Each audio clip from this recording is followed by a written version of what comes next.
I remember the night the news broke. The war had escalated again. Missiles, retaliations, cities burning in the distance, Iran, Israel. And I sat there, frozen, remote in hand, TV flickering, and my heart pounding like it knew something I didn't. I wasn't from that region. I had no family there. But it felt personal because I believe in Jesus. And somewhere deep inside me, this wasn't just about politics or oil or history. It was about prophecy. It was about truth. It was about Him. And I'll never forget what happened next. I turned off the TV, fell to my knees, and asked what millions of believers around the world were probably whispering at the same moment. Jesus, where are you in all of this? Are you watching? Are you speaking? Are you coming? There was no thunder, no angel, just silence. But silence doesn't mean absence, because that night in the quiet of my bedroom, I felt something stir, not fear, not confusion, but a whisper, a verse, one I hadn't thought of in years. You will hear of wars and rumors of wars, but see to it that you are not alarmed. Such things must happen, but the end is still to come. Matthew 24:6, and I froze again. Not from panic, but from realization. We're not just watching history, we're watching prophecy unfold, live. And I need to tell you this, because maybe you're feeling the same tension I felt that night. The world is shaking, nations are rising and falling, the Middle East is on fire, and Jesus, the very Prince of Peace, seems so quiet. But what if I told you He's not quiet at all? What if He's already spoken clearly about all of this? Because as I opened my Bible that night, something terrifying and beautiful happened. I didn't just see Jesus the healer, Jesus the teacher. I saw Jesus the foreteller. And what He said shook me to my soul. If you've ever wondered what Jesus would say about the chaos in Israel or the tensions with Iran, stick with me, because I believe He already has. And what He said was both warning and invitation.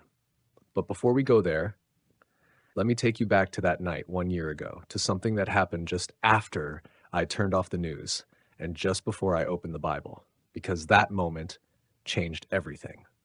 But I'll share that with you in the next part.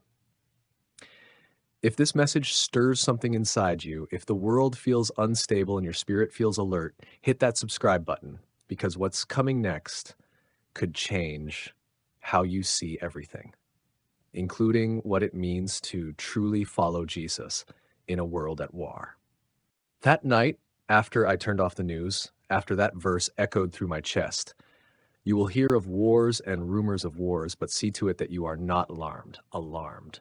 I did something I hadn't done in years. I opened the Bible not for comfort, not even for answers, but for instructions. I needed to know, what did Jesus really say about times like these?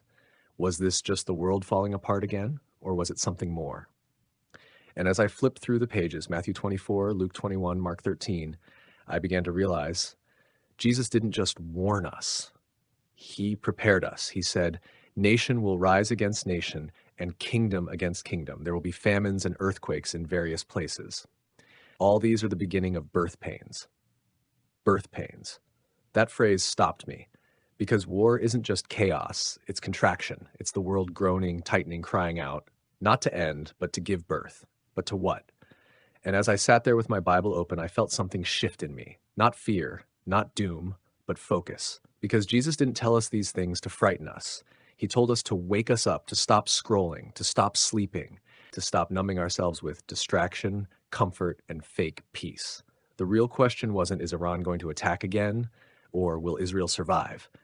The real question was, will I be ready when He returns? Because that's what all of this points to. Not politics, not power, but preparation. Suddenly, I remembered a sermon I once heard as a child. The preacher slammed his hand on the pulpit and shouted, Jesus isn't coming back for a casual believer. He's coming for a bride who's awake, alert, and in love. I didn't understand it back then, but I do now. Because when the world starts shaking, when the missiles fly and the headlines scream, that's not the time to panic. That's the time to look up. When you see these things begin to take place, stand up and lift up your heads, because your redemption is drawing near. Luke 21:28, I sat there on the floor, no worship music, no preacher, just the word and His whisper. I told you this would happen, not to scare you, but to prepare you. It was like hearing Jesus speak directly through the chaos. And I knew in that moment what I had to do next. I had to let go of the fear. Because fear doesn't belong to the bride of Christ. She walks in love, she lives in light, and she knows her groom is coming soon. Friend, I don't know where you're at in your journey with Jesus. Maybe you're a lifelong believer. Maybe you've drifted. Maybe you've never really known him. But if the shaking of this world has rattled you, know this. It's not a sign that God has left. It's a sign that he's coming closer. So don't panic. Prepare. Subscribe to the channel, stick with me, because in the next part, I want to show you something deeper, something the final days before the cross that speaks directly to the kind of conflict we're seeing today.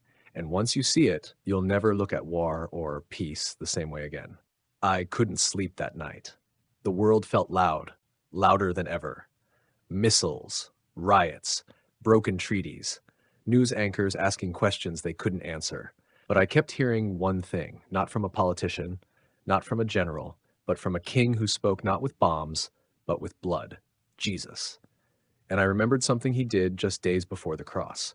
Not in the middle of a temple, not while performing a miracle, but on a hill, overlooking the city of Jerusalem. Luke 19 says Jesus wept as he looked at the city, not because he feared Rome, not because he doubted God's plan, but because they, his own people, missed their moment of peace. If you, even you, had only known on this day what would bring you peace, but now it is hidden from your eyes. Luke 19:42, that line hit me like a brick. What would bring you peace? Jesus wasn't weeping over the war that would come. He was weeping over the peace they rejected. Because peace doesn't start with treaties. It starts with truth. And the truth was, they didn't want him. They wanted a political savior, a military king, someone who would destroy Rome, not die on a cross. But that wasn't why he came. He came to destroy something far darker. Sin, death, separation. The war behind the war. And that's what I realized sitting alone that night, watching the war unfold across the ocean. The greatest enemy is not Iran, it's not Israel, it's not weapons or politics or power. It's a heart that turns from the Prince of Peace. Jesus isn't on the side of any missile. He's on the side of mercy, always has been, always will be. He's not cheering for one nation to bomb another. He's crying over both, because he died for both. Yes, even them, even those you call enemies. Love your enemies. Pray for those who persecute you. Matthew 5:44. And friend, if you're watching this, wondering where Jesus is in all of this, he's where he's always been. At the door, knocking. Behold, I stand at the door and knock. Revelation 3:20, not forcing his way in, not dropping bombs, but waiting for you. Because the real battlefield isn't over there. It's right here, in the soul, in the heart that either invites him in or shuts him out. So let me ask you, have you missed your moment of peace? Have you been so caught up in headlines and hashtags that you've forgotten his nail-scarred hands? If you've never truly opened that door, not just to believe in Jesus, but to surrender to him, then friend, this might be your moment to stop choosing sides and start choosing the Savior. Subscribe if this speaks to you. Leave a comment. I choose peace. I choose Jesus. Let the world know which kingdom you truly belong to, because wars will come and kingdoms will rise and fall. But one kingdom, his kingdom, will never end. And one name, his name, is the only name that can stop the war in your heart. Jesus.